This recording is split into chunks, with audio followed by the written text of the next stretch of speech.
அதிகாரம் 26. மூடனுக்கு மகிமை.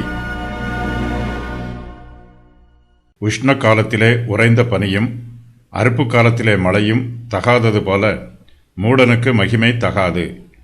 மூடனிடத்தில் நற்குணம் இருக்காது. அவனுடைய சிந்தனையும் செய்கையும் தெளிவாக இருக்காது. மூடன் மற்றவர்களை மதிக்க மாட்டான். ஆனாலும் சில சமயங்களில் பிரபுக்களும் ஜனங்களும் மூடனை உயர்ந்த பதவிகளில் வைத்து விடுவார்கள். அவனை புகழ்ந்து பேசுவார்கள். அவனுடைய வார்த்தைகளையும் செய்கைகளையும் பாராட்டுவார்கள். மூடனை பாராட்டி பேசுவது மிகவும் ஆபத்தானது. மூடனுக்கு மகிமை தகாது. உஷ்ண காலத்திலே உறைந்த பனியும் அறுப்பு காலத்திலே மழையும் ஆபத்தானவை. இவை நன்மை செய்வதற்கு பதிலாக தீமை செய்யும். பயிர்கள் அறுவடைக்கு ஆயத்தமாய் இருக்கும்போது மழை பெய்யக்கூடாது. அறுவடை காலத்தில் பெருமழை பெய்தால் அது அறுப்பு வேலையை பாதிக்கும். அறுக்கிறவர்களால் தங்கள் வேலைகளை சரியாக செய்ய முடியாது. வயல் நிலமும் தண்ணீர் நிரம்பி இருக்கும். கதிர்கள் தண்ணீரில் மூழ்கி போயிருக்கும்.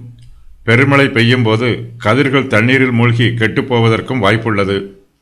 அறுவடைக்கு ஆயத்தமாய் இருக்கிற கதிர்களை அறுவடை செய்யாமல் விட்டுவிட்டால் கதிர்களில் உள்ள தானியங்கள் எல்லாம் மழையில் கெட்டுப்போகும். மூடனை அதிகமாய் புகழ்ந்து பேசும்போது அவனால் அந்த புகழ்ச்சியை தாங்கிக் கொள்ள முடியாது. மூடன் ஏற்கனவே இருமாப்பாய் இருப்பான். அந்த இருமாப்போடு புகழ்ச்சியும் சேர்ந்து விட்டால் அவன் ஒருபோதும் தன்னை தாழ்த்த மாட்டான். எல்லாவற்றிற்கும் ஒரு அளவு உண்டு. மழை பெய்தாலும் அது தேவைக்கு ஏற்ற பிரகாரம் பெய்ய வேண்டும். அளவுக்கு மிஞ்சினால் அமிர்தமும் நஞ்சாகிவிடும். மூடன் உயர்ந்த பதவியில் இருந்தாலும் அவனை மட்டாய் புகழ வேண்டும்.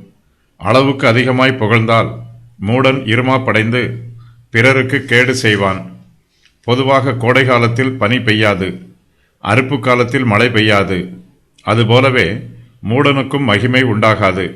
கோதுமை அறுப்பின் நாளில் சாமுவேல் கர்த்தரை நோக்கி விண்ணப்பம் பண்ணினார். கர்த்தர் அன்றைய தினம் இடி முழக்கங்களையும் மழையையும் கட்டளையிட்டார்.